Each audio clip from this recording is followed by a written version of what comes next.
Assalamualaikum warahmatullahi wabarakatuh.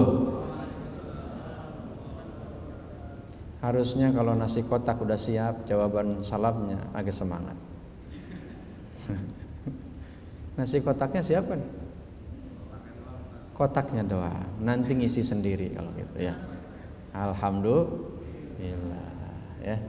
Bersyukurlah kita kepada Allah dengan ucapan Alhamdulillahirabbil alamin, karena dengan izin Allah kita masih bisa ngedip.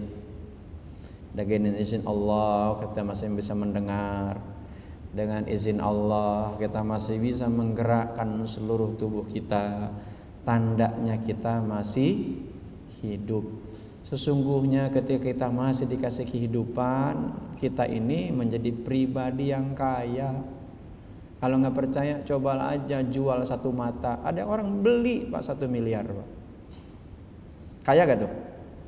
Kaya. Karena sesuai dengan tema kita, menjadi pribadi yang kaya. Dan kaya itu ada di mental kita. Dan dengan kita bersyukur, mudah-mudahan Allah tambahkan nikmat yang sudah Allah curahkan. Tanpa kita minta, Allah senantiasa terus menurunkan nikmat kepada kita. Hanya kita saja yang kadang membuat diri kita sengsara karena kita nih jauh dari syukur. Dan sebagai wujud rasa syukur kita pun harus mengucapkan syukron. Kalau tadi syukur, maka syukron. Kalau syukur kepada siapa? Kepada Allah. Kalau syukron kepada makhluk. Dan kata baginda Nabi, orang yang paling baik syukurnya adalah orang yang paling baik syukronnya. Berterima kasih. Dan biasanya kita kalau berterima kasih kepada siapa? Saya tanya, biasanya kalau berterima kasih kepada siapa dan kepada seperti orang, kepada orang yang seperti apa? Kita biasanya banyak terima kasih. Makasih Pak ya, makasih ya Pak. Gitu. Biasanya kepada siapa tuh kayak gitu? Hah? Yang ngasih duit, ya kan? Betul gak? Coba, kalau pengajian ustadznya bagi-bagi duit, dijamin diundang lagi. Mungkin tiap hari, bukan tiap hari, tiap jam. Ya kan? Dan pasti mengucap, makasih ya Ustadz, makasih ya. Wah gitu kan. Padahal jamaah yang dimuliakan Allah Subhanahu wa taala, yang harus kita tanamkan dalam mindset dan hati kita, orang yang paling baik di atas muka bumi ini orang seperti apa? Menurut Anda kira-kira? Orang yang paling baik menurut Anda apa? Orang yang paling baik. Nah, kenapa bengong? Lihatin lagi. Iya, saya nanya ke kamu. Orang yang paling baik seperti apa menurut kamu?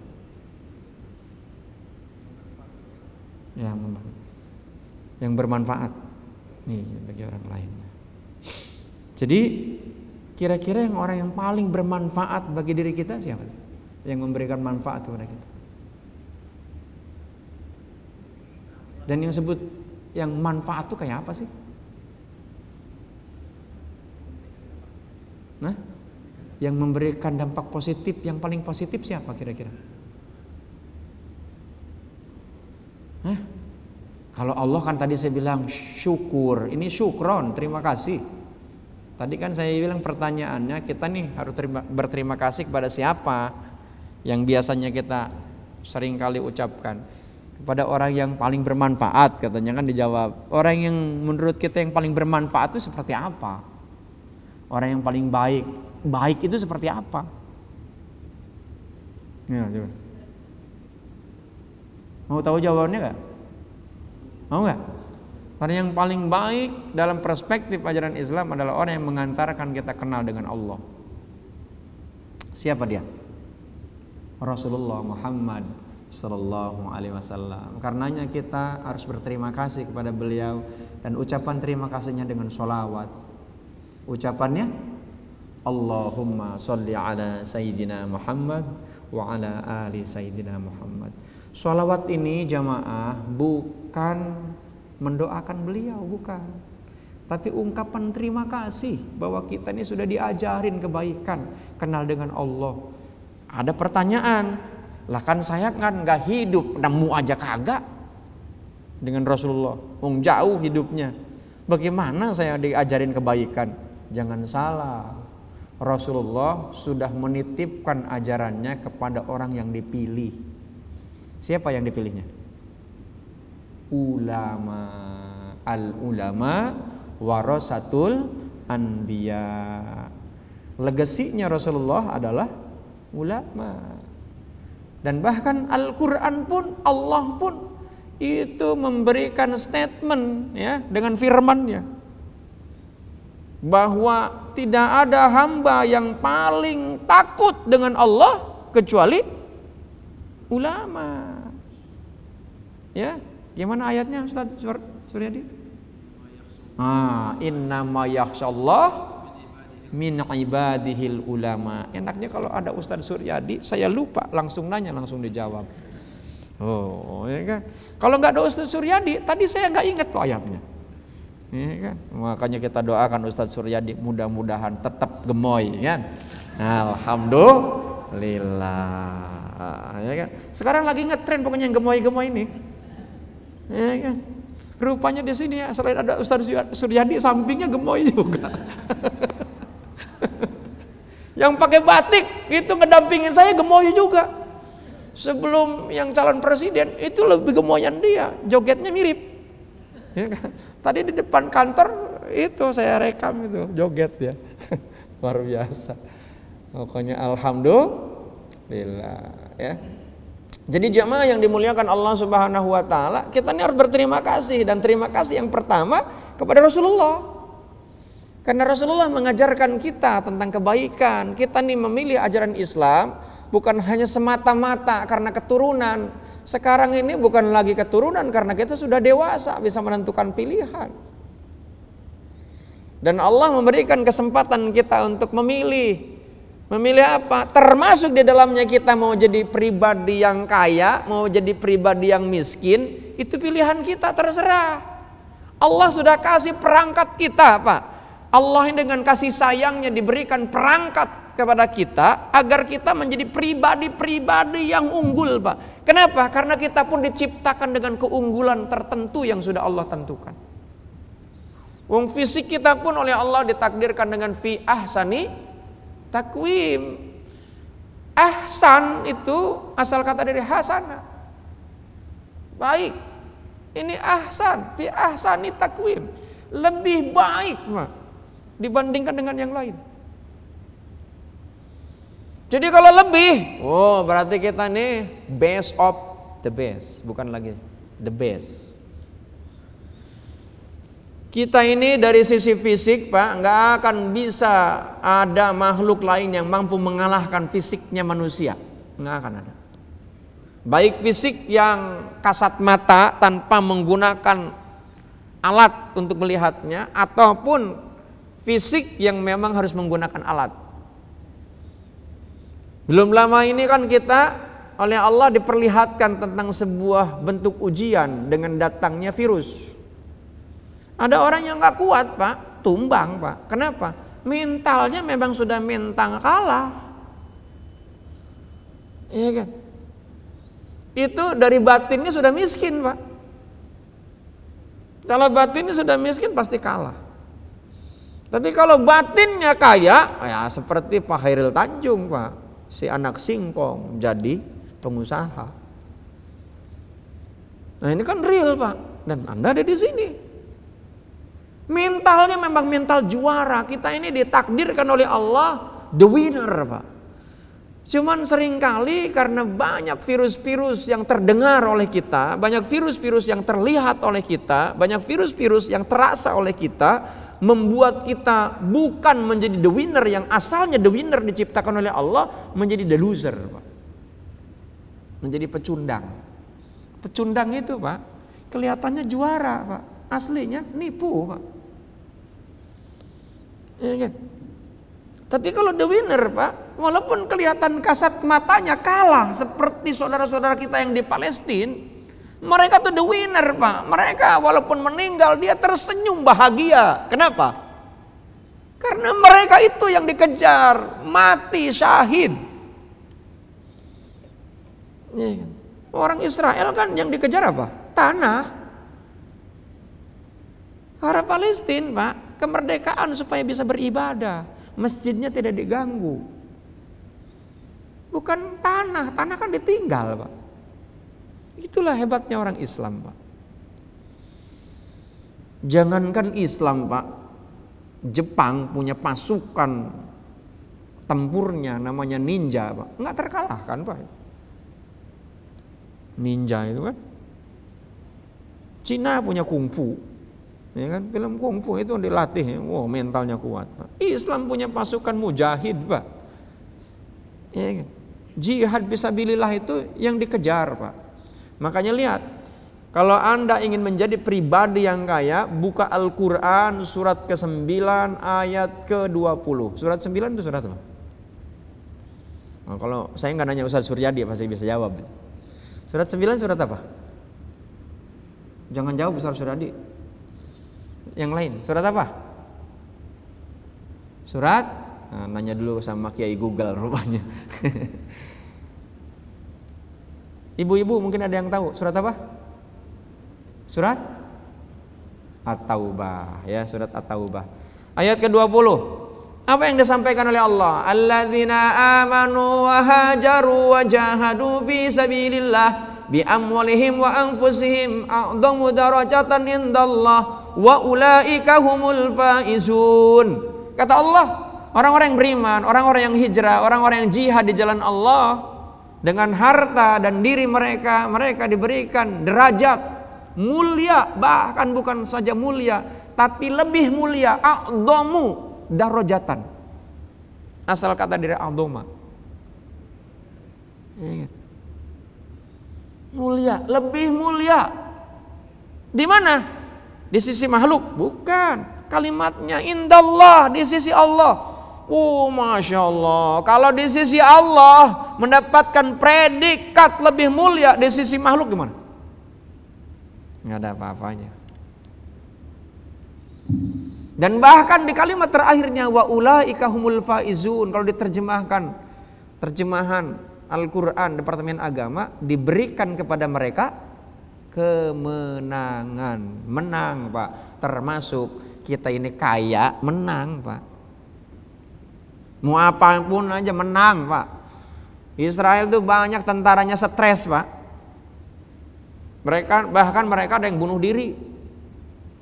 Cuman tidak diekspos saja. Kenapa? Karena medsosnya milik mereka. Maka yang diberitakan yang kalah itu Palestina. Supaya apa?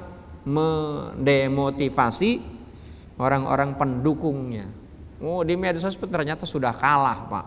Seluruh negara-negara di dunia hampir masyarakatnya mendukung Palestina merdeka. Itu mereka sudah kalah, Pak, itu aja. Apalagi dari sisi mental udah. Nah, sebab itulah jamaah yang dimuliakan Allah Subhanahu wa taala, untuk bisa menjadi pribadi-pribadi yang kaya, Pak, harus ditanamkan di dalam benak, pikiran dan hati kita dengan keimanan kita kepada Allah. Kalau Allah ini adalah Al-Ghani, Allah ini Al-Mughni, Allah ini Maha Kaya, Allah yang Maha memiliki kekayaan, maka jangan pernah sedikit pun khawatir dan jangan pernah kita menggantungkan ekspektasi kepada makhluk 100%, Pak. Kalau kita punya ekspektasi kepada makhluk, Pak, seringkali kecewa, Pak. Coba aja. Kita kerja udah bertahun-tahun, ya, ngelayanin atasan, ternyata yang naik pangkat yang baru kenal. Kecewa gak itu kita? Kira-kira kecewa gak? Manusiawi, Pak. Saya pun pernah ngalamin begitu. Ya kan? Itu manusiawi, Pak. Makanya kemudian cepat-cepat kita istighfar, cepat-cepat kita zikrullah, zikir kepada Allah, ya kan? Walaupun itu bukan sebuah pembelaan diri, Pak, tapi memang itu adalah pengkondisian terhadap jiwa. Makanya judulnya jadilah pribadi yang kaya. Walaupun mungkin secara materi kita nggak kaya, Pak. Tapi yang namanya kaya, sekarang saya tanya, yang namanya kaya itu definisinya apa sih? Definisi kaya itu apa? Coba definisi kaya apa? Enggak miskin kan? Bener gak? Ah, itu melawan kata namanya. Kaya itu apa kaya? Apa yang dimiliki dengan apa yang diperlukan, lebih banyak yang dimiliki atau lebih banyak yang diperlukan? Punya uang 1.000, kebutuhannya 900. Kaya gak? Kenapa? Karena ada lebih. Jadi kaya itu Pak punya lebih. Punya uang 1 miliar, kebutuhannya 2 miliar. Kaya apa miskin? Miskin. 1 miliarnya dari mana? Minjem. Rumahnya boleh saja bagus Pak, tapi kredit. Anda boleh saja rumahnya di pinggir kali Pak, yang tiap tahun banjir. Plus itu dapat warisan, tapi Anda milik sendiri. Anda gak punya hutang. Kayaan mana tuh sama yang rumahnya real estate tapi kredit? Kayaan mana? Kayaan yang di pinggir kali Pak. Cuman kita nih Pak digoda terus sama yang namanya setan, iblis, laknatullah. Oh mereka kan bisa makan enak, bisa makan ini. Siapa bilang? Ada orang kaya duitnya banyak Pak, makanannya dibatasin. Nggak bisa makan itu. Yang ada Pak diundang acara makan apa aja, padahal dia yang bukan punya acara, cuman yang diundang Pak makannya lahap lagi walaupun di belakang podium. Coba, kayaan mana? Iya kan? Wong dapat nasi kotak aja udah gembira banget Pak, itu di majelis taklim. Iya kan? Coba. Sebab itulah baginda Nabi menyebutkan laisal ghina an katsiratil aradi walakinnal ghina ghinan nafs. Itu baginda Nabi Pak menyampaikan, kekayaan itu bukanlah tentang banyaknya harta, namun kekayaan sesungguhnya adalah kekayaan jiwa. Tapi perlu nggak kaya secara fisik, kita punya duit banyak, perlu nggak dalam ajaran Islam? Harus Pak, bukannya perlu lagi. Harus Pak. Makanya saya salut sama Pak Khairul Tanjung. Berapa banyak coba karyawan di sini yang menjadi wasilah datangnya rezeki Allah? Berapa banyak di sini karyawannya? Berapa banyak kira-kira? Ada sampai 40 ribu ada ya? 40 ribu ada? Seluruh perusahaan ada? Lebih kali ya? Coba 40.000 Pak, membuka lapangan pekerjaan untuk 40.000, menjadi wasilah pembagi rezeki. Apa bukan itu jadi peluang surga Pak, kalau diniatkan karena Allah? Jangan dikira Pak, ya kan? Sebab itulah Pak, sahabat Nabi ada juga yang kaya Pak, kaya raya Pak, sampai kekayaannya bisa dinikmati sampai saat ini oleh jamaah umat Islam ketika mau melaksanakan ibadah haji atau umroh. Siapa tuh? Sayyidina Utsman. Jadi jangan salah umat Islam. Wah, umat Islam kan cuma motivasi doang, kekayaannya cuma hanya di batin. Jangan salah bos, Islam itu harus kaya, Islam itu harus pintar, Islam itu harus bening, Islam itu harus good looking, ya kan? Islam itu harus apa lagi? Cerdas. Islam itu harus berkuasa. Jadi Islam nggak ada tuh Pak yang namanya sakit-sakitan, the letoy boy, the chaloy man, the slow motion, nggak ada gitu. Ya kan, nggak ada, ya kan. Islam itu gagah, Islam itu keren, Islam itu kaya Pak, pakaiannya modis, wah gitu. Makanya saya pakai modis Pak. Nggak ada Pak yang pakaian lusuh gitu kan. Itu nggak akan itu dihiraukan sama yang lain. Islam itu Pak harga diri, muruah. Sebab itulah kita jadi pribadi yang kaya. Mental dulu yang harus kita miliki kekayaan. Bahwa dengan mental kekayaan, bahwa Allah Maha Kaya akan mengantarkan kita menjadi orang kaya. Saya ditakdirkan Pak, ini pengalaman pribadi, ditakdirkan oleh Allah orang tua nggak berpendidikan, miskin makanya. Secara ekonomi miskin, susah Pak, serba susah Pak. Maka kemudian saya harus punya tekad, saya harus berubah, melakukan perubahan pada diri. Ya, makanya harus melakukan perubahan. Kalau pengen bagus. Ya. Ini saya ini. Iya kan? Iya. Jadi kalau pengen kita nih menjadi pribadi yang kaya, lakukan perubahan. Jawabnya?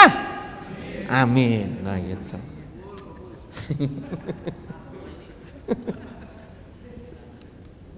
Ini gara-gara ada Bawaslu kan amin dirubah jadi kobul. Waladdallin qabul gitu kan. Waduh, sholatnya batal udah, ya kan? Yang kagak senyum itu berarti pilihannya beda dengan saya.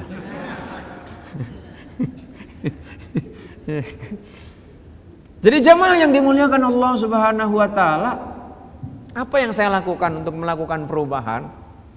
Karena Allah memberikan kepada kita ajaran, innallaha la yughayyiru ma biqaumin hatta yughayyiru ma bi anfusihim. Allah tidak akan pernah merubah nasib suatu kaum, termasuk seseorang, kecuali dia sendiri yang merubahnya. Bagaimana saya lakukan? Saya harus punya ilmu.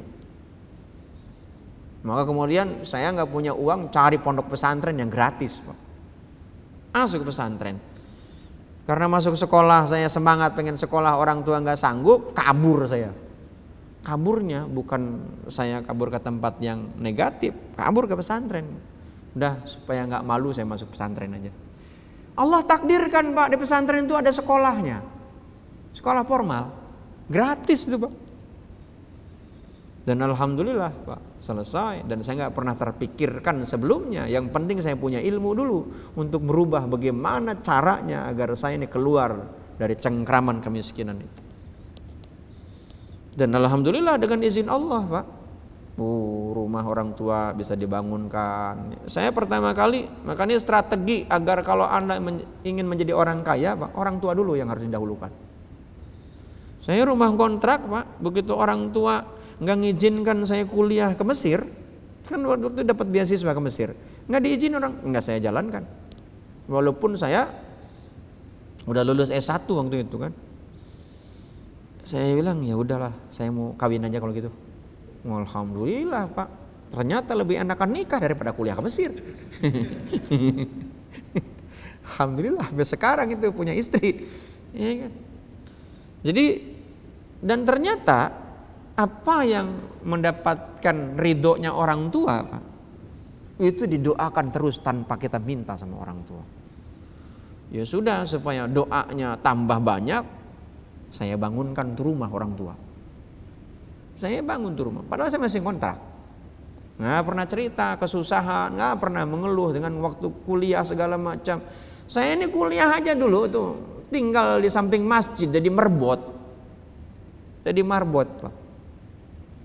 Ya sudah, nggak pernah cerita tentang kesusahan. Pokoknya cerita tentang senang saja. Dan bahkan saya walaupun dalam kondisi kuliah saya masih bisa ngasih uang sama orang tua. Plus saya harus membiayain sekolah kuliah saya. Alhamdulillah Pak, begitu nikah kita dapat mertua sayang, ya kan? Cuman saya nggak mau disayang sama mertua, saya maunya agak jauhan gitu. Oh udah pindah Pak, ngontrak di rumah yang agak jauh. Karena kalau deketan, nggak mandiri Pak. Dan alhamdulillah dengan izin Allah, perjalanan dalam kehidupan itu Allah yang punya takdir. Kenapa?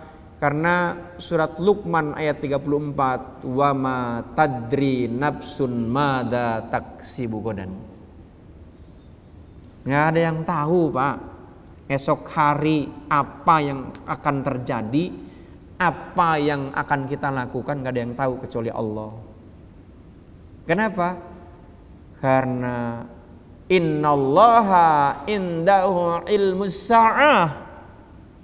Tidak ada yang tahu tentang waktu kecuali hanya Allah yang punya ilmunya. Makanya sudah, bagian saya ikhtiar saja. Dengan cara apa? Perubahannya dengan ilmu. Makanya sama Indonesia kalau pengen menjadi negeri yang baldatun thayyibatun warabun ghafur, tidak ada yang lain yang harus kita lakukan dengan cara perubahan.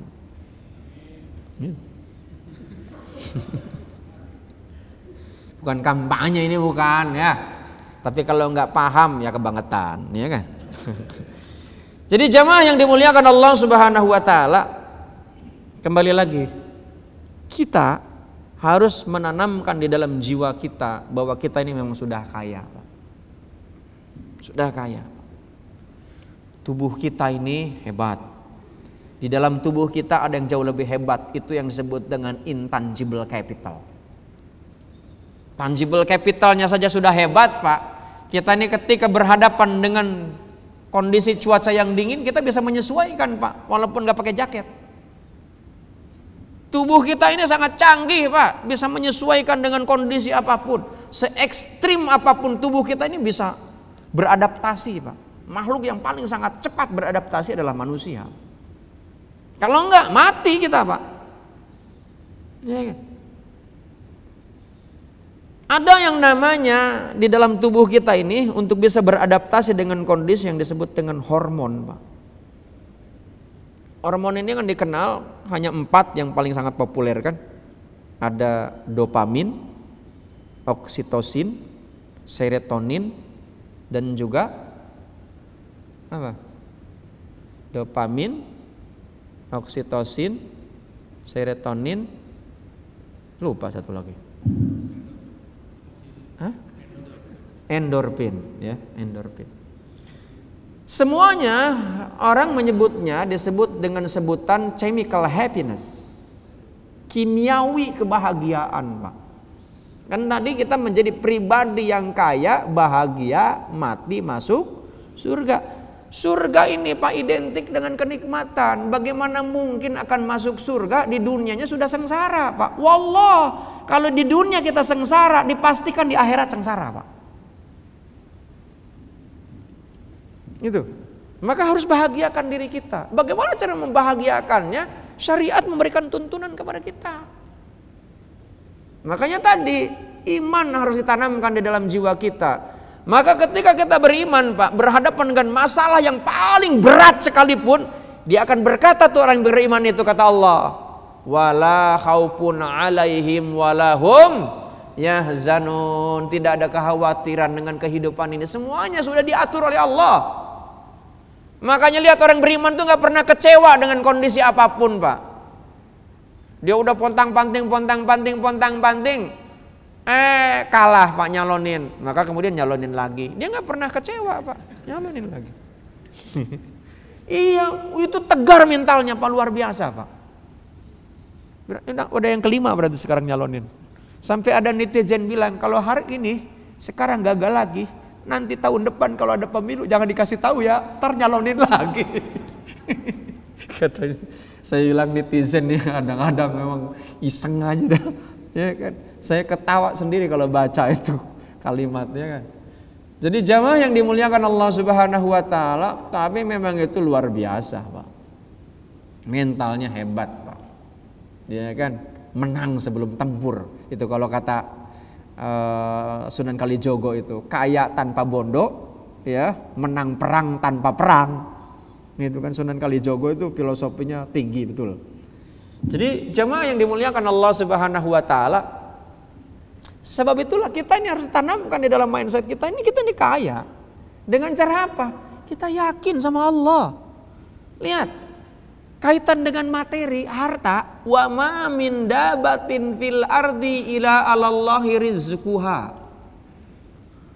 Sebutannya bukan mal tapi rizki, Pak. Apa bedanya rizki dengan gaji? Apa bedanya rizki dengan gaji? Sama nggak gaji sama rizki? Beda. Kalau yang namanya gaji Anda harus kerja. Ya, tapi kalau rizki tanpa kerja dia datang dengan sendirinya. Kalau Anda rizki, Anda dapat nasi kotak. Kalau nggak rizki, nggak dapat. Ya kan? Kalau nggak kebagian, belum rizki namanya. Ya kan? Tapi kalau Anda punya duit bisa beli, betul gak? Itu di samping Ustaz Suryadi sudah ada nasi kotak. Belum tentu itu jadi miliknya Ustaz Suryadi. Bisa saja memang dipersiapkan untuk saya. Itu positive thinkingnya kan. Jadi jemaah yang dimuliakan Allah Subhanahu wa taala, bedanya rizki dengan gaji atau dengan harta. Kalau harta itu harus diusahakan, tapi kalau rizki enggak. Lihat di samping itu Pak, kalau yang namanya Anda gaji Pak, biasanya dapat stroke. Tapi kalau gaji Pak rizki enggak perlu pakai stroke. Makanya kalau Anda gajinya jarang Anda terima, stroke-nya enggak ada dapat, stroke beneran yang dapat. Jadi jamaah yang dimuliakan Allah Subhanahu wa taala, kita ini seringkali mengejar yang real, Pak. Sehingga kita ini kurang bersyukur. Makanya lihat, ada syukuran kalau naik pangkat. Pernah enggak dipecat dari kantor, diundang tetangga, syukuran yuk. Pernah enggak ada yang kayak gitu? Begitu di PHK syukuran gitu. Ada enggak kayak gitu? Enggak ada, Pak. Karena pasti dia sangka gila itu orang, Pak. Orang syukuran itu kalau naik pangkat. Kenapa? Padahal Pak, naik pangkat itu punya posisi belum tentu itu adalah kenikmatan yang sebenarnya. Ini perspektif pendekatan tauhid, Pak. Pendekatan akidah. Tapi perspektif dalam hal keduniawian, kita ini harus punya posisi. Tapi dalam perspektif akidah pun sama. Kalau niat kita ini punya posisi, punya jabatan, niatnya untuk dakwah, itu jauh lebih efektif, Pak. Dulu ada yang namanya hotel yang di Jakarta itu, yang tempat mesum itu, hotel apa namanya? Hotel apa yang terkenal? Hah? Hotel apa namanya? Tahu aja Bapak ya.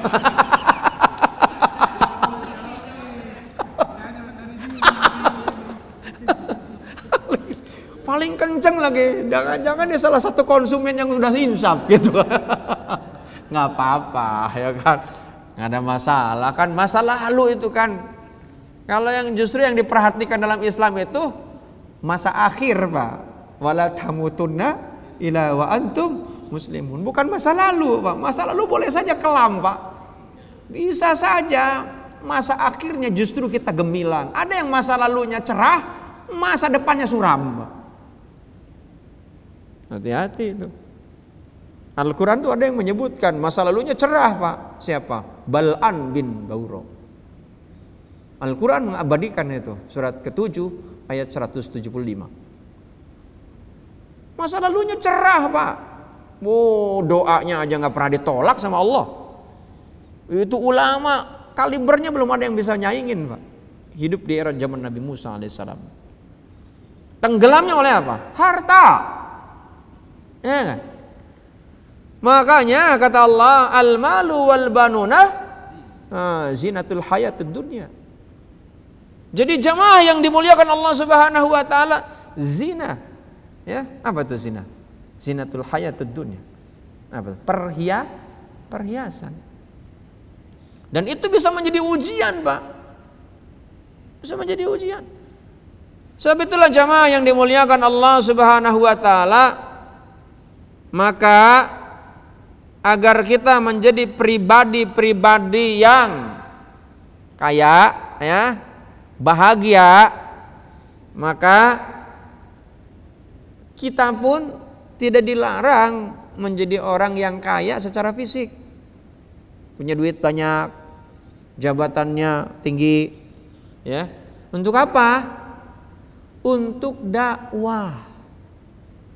Ayat Al-Quran membuktikan. Surat Al-Jumu'ah ayat 10 itu memberikan sebuah sinyalemen dari Allah bahwa ketika kita selesai melaksanakan, mendirikan sholat, kita diminta jangan lama-lama, Pak. Segera bertebaran di atas muka bumi untuk apa? Cari karunia Allah. Menyambil, Pak. Menyambut karunia Allah. Fa idza qudiyatis sholat fantasiru fil ard. Ya, wabtagu min fadlillah. Tapi jangan lupa wadhkurullah katsiran la'allakum tuflihun, supaya bahagia tuh.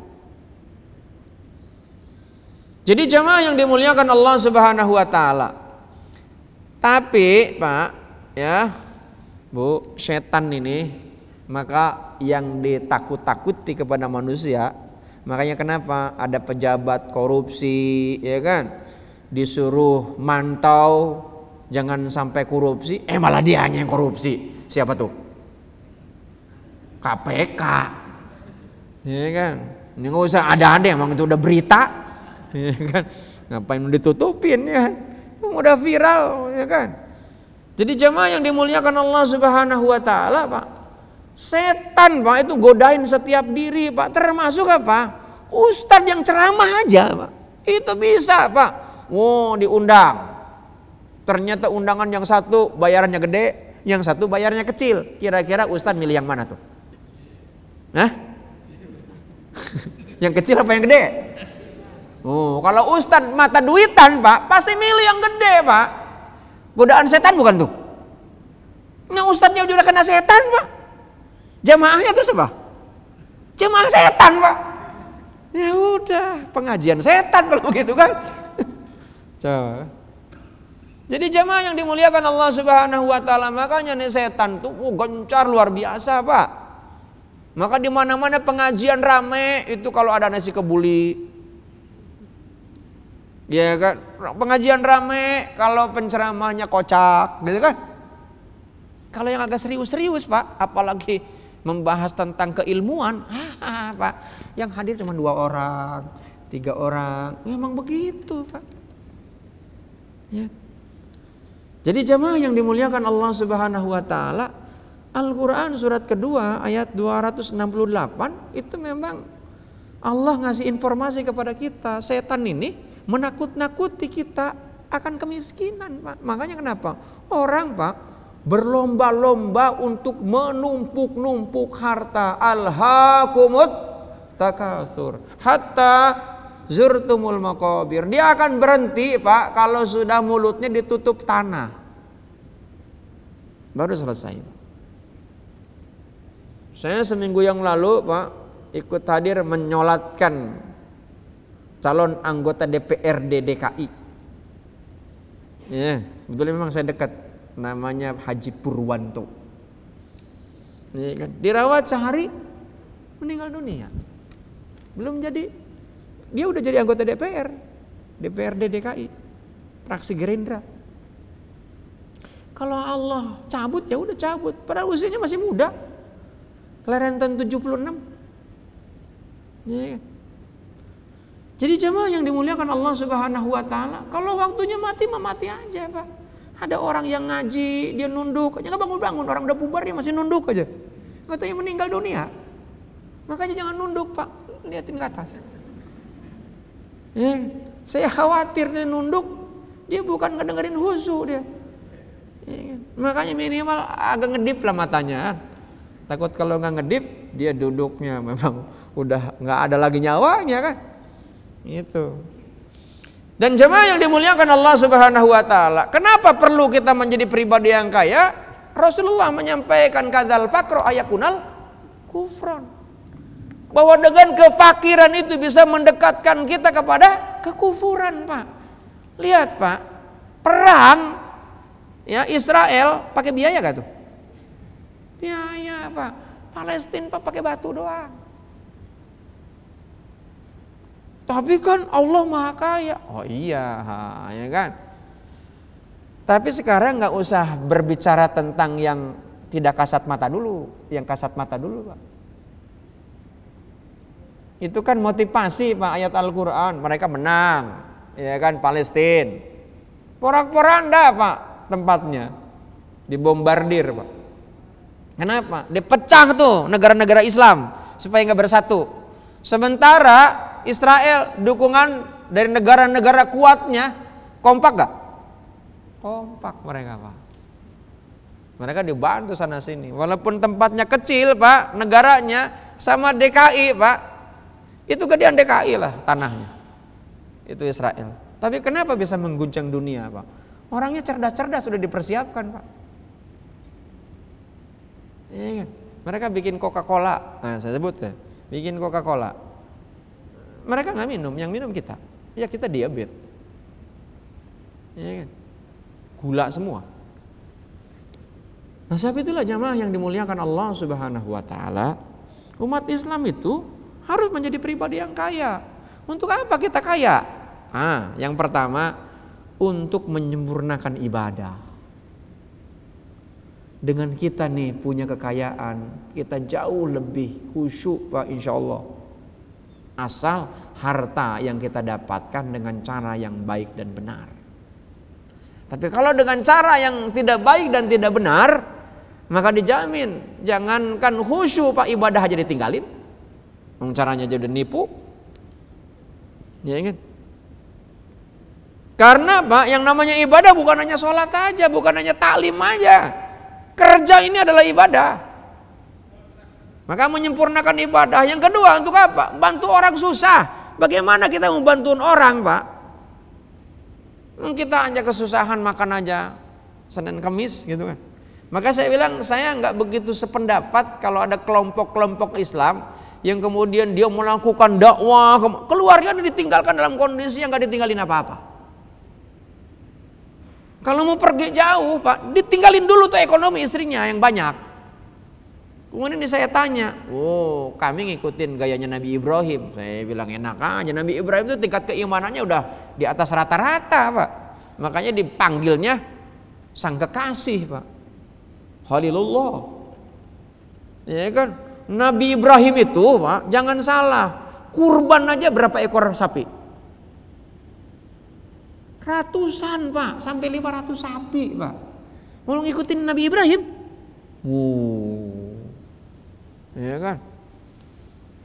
Kurban kambing 1.500, unta 300. Ngikutin Nabi Ibrahim Pak. Enggak begitu Pak. Ada istrinya dibengkalaikan, dia kemudian dakwah, ya enggak begitulah. Rasulullah ini seorang nabi yang dekat dengan Allah, yang mendapat risalah dari Allah, usaha juga, ya kan? Kemudian sayang dengan istri juga, nggak pernah meninggalkan istri kecuali dalam kondisi istrinya pun dalam kondisi yang dia nggak kekurangan. Rasulullah tuh kaya, kekayaannya untuk apa? Untuk dakwah, membantu orang susah. Dan bahkan Rasulullah mengedepankan dulu yang lain dibandingkan dirinya. Kemudian apa lagi? Kita ini menjadi orang kaya, membentulkan yang salah Pak. Coba lihat Pak, kampanye aja Pak, kalau bagi-bagi duit Pak, itu pasti yang cepat dipilih. Kalau yang nggak bagi duit Pak, ngomong doang, ya kan, teori, retorika, dia bilang gitu kan. Tapi kalau yang namanya bagi duit, ini yang gua pilih. Padahal itu menghancurkan Pak. Yang cuman hanya dapat 500.000, sekarung beras, sekotak susu. Iya. Kemudian Anda memilih dia, itu menghancurkan Pak masa depan bangsa. Dianya kaya, kitanya miskin. Ya kan? Salah sendiri. Milihnya itu yang dipilih. Ya kan? Kemudian apa lagi? Untuk modal dakwah. Jadikan untuk modal dakwah. Sehingga kalau kaya Pak, ceramah kemana-mana, nggak perlu kita ngamen kemana-mana. Ya, saya punya kenalan itu Habib di Parung Bogor. Habib udah wafat. Istrinya ada 3. Yang ketiga ini sekarang yang ngelola pesantren itu. Namanya Ummi Wahidah. Ada yang tahu pesantrennya? Nurul Iman. Anda boleh searching di internet. Santrinya 25.000 gratis. Dari level TK sampai perguruan tinggi gratis. Dari mana mereka bisa membiayai? Santrinya diajarin tentang entrepreneur. Mereka nggak tergantung dengan produk-produk luar Pak. Makannya nasi jagung Pak. Dia produk sendiri, plus dijual. Bikin sendal, bikin sabun, pasta gigi, mereka pakai, selain juga dijual. Canggih itu pesantren. Kalau yang lain masuk pesantren, anak saya aja masuk pesantren Pak, uang muka 45 juta. Ya kan, pantas saja pesantrennya megah dan besar. Ini Pak, pesantrennya megah dan besar, gratis. Umi Wahidah ini doktor, dia memang orang Singapura. Gitu. Saya beberapa kali diundang di sana. Jadi jamaah yang dimuliakan Allah Subhanahu wa taala, cuman orang kita ini dikasih gratis, Pak. Kadang-kadang separuh hati, Pak. Maka kemudian dibikin aturan untuk pesantren. Sekolahnya harus 6 tahun. Tengah-tengah dia keluar harus bayar, dia full. Begitu ada yang kabur, Pak, dia kemudian dikejar karena memang perjanjiannya harus begitu. Kenapa harus 6 tahun? Supaya memang ada ilmu yang didapat. Kalau mondok cuma 3 tahun, Pak, apalagi masuknya dari SD, belum tahu apa-apalah. 6 tahun agak mendingan lah. Yang cakep 9 tahun, sampai perguruan tinggi pun dikasih gratis di sana. Dan rata-rata yang keluar dari sana, Pak, yang memang ngikutin, jadi rata-rata keilmuannya ada. Dan jemaah yang dimuliakan Allah Subhanahu wa taala, itu bisa melakukan pondok pesantren, Pak. Nggak akan bisa kalau nggak punya duit. Ya, dulunya memang disumbang, Pak. Disumbang. Waktu Habib masih ada, sumbang. Begitu Habib meninggal, dikelola sama istri. Kalau ini Siti Aisyah lah. Siti Aisyahnya. Siti Aisyah itu kan istri yang paling muda dan paling cantik, paling cerdas. Istrinya Rasulullah sallallahu alaihi wasallam. Yang memang diproyeksi oleh Allah untuk bisa meriwayatkan hadis yang berkaitan dengan hal-hal yang bersifat pribadi. Maka Rasulullah kita nggak akan mungkin tahu tentang bagaimana, mohon maaf, bagaimana cara berhubungan badannya Rasulullah. Nggak mungkin sahabat yang meriwayatkan, Pak. Kecuali istrinya yang meriwayatkan. Jadi tahu, kenapa? Karena semuanya itu menjadi sumber hukum. Bagaimana Rasulullah cara istinja?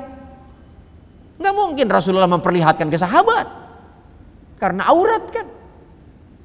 Tapi kalau dengan istrinya kan tahu kan, bagaimana cara Rasulullah makan. Mungkin kalau makan masih sahabat masih lihat, Pak. Tapi hal-hal yang bersifat pribadi. Nah, Allah pilih itu wanita yang cerdas, yang memang daya ingatnya kuat. Maka kemudian di kalangan orang-orang tertentu disebutnya bahwa Siti Aisyah adalah wanita karir, Pak. Nah, Umi Wahidah itu memang cerdas, Pak, brilian. Ide-idenya luar biasa. Masih muda. Dan ketika Habib wafat, itu banyak para penyumbang itu menstop, Pak, sumbangannya. Dia bilang, saya lanjutkan sumbangannya, tetap menyumbang asalkan kamu mau jadi istri saya. Coba. Ada orang kayak begitu, Pak. Umi Wahidahnya nggak mau lah, lebih baik. Tapi memang berawal dari masalah, Pak. Kemudian berubah itu pesantren itu. Harus bisa membiayai tanpa harus menggantungkan dengan sumbangan. Makanya tadi, ketika kita berekspektasi kepada makhluk, Pak, nggak akan ada penyelesaian. Pasti akan timbul masalah baru. Hanya sesaat. Tapi kalau ekspektasi kita kepada Allah Subhanahu wa taala, maka Allah akan kasih jalan. Ya. Kata Allah, orang-orang yang bersungguh-sungguh, ya, di jalan Allah, maka Allah akan kasih jalan yang gak pernah terpikirkan. Lanahdiyanahum subulana wa inallaha lama'al muhsinin. Jadi ketika kita bersungguh-sungguh untuk mencari jalan Allah, maka Allah akan tunjukkan jalan itu dari arah yang tak pernah terpikirkan datangnya dari mana. Maka cara agar kita menjadi pribadi-pribadi yang kaya, ya, dan bahagia, maka jamaah yang dimuliakan Allah Subhanahu wa taala, caranya adalah kita beriman, kemudian kita hijrah, kemudian kita jihad. Jihad itu artinya sungguh-sungguh. Dengan apa? Dengan harta dan diri. Maka kita kelak akan menjadi pribadi yang kaya, pribadi yang sukses, pribadi yang bahagia. Plus di akhirat kita akan masuk surga. Waktunya habis, jam 1:10 bahkan lewat ini. Ada yang mau nanya gak nih? Boleh gak? Masih ada yang nanya? Off air ya? Udah jam 1 lewat ya. Jadi kalau ada yang mau nanya nanti di belakang saja ya. Mudah-mudahan apa yang kita kaji, apa yang kita bahas membekas. Allah tanamkan di dalam hati dan jiwa kita keilmuan yang Allah turunkan. Karena ilmu ini hakikatnya milik Allah. Saya hanya perantara saja. Dan mudah-mudahan ilmu yang kita pelajari menjadi cahaya untuk mengantarkan kita semakin dekat dengan Allah. Karena kekayaan yang tertinggi adalah ketika kita dikenal oleh Allah dan kita pun mengenal Allah. Dan mudah-mudahan kita senantiasa disehatkan baik lahir maupun batin. Al-Fatihah. A'udzubillahi minasyaitonir rajim. Bismillahirrahmanirrahim.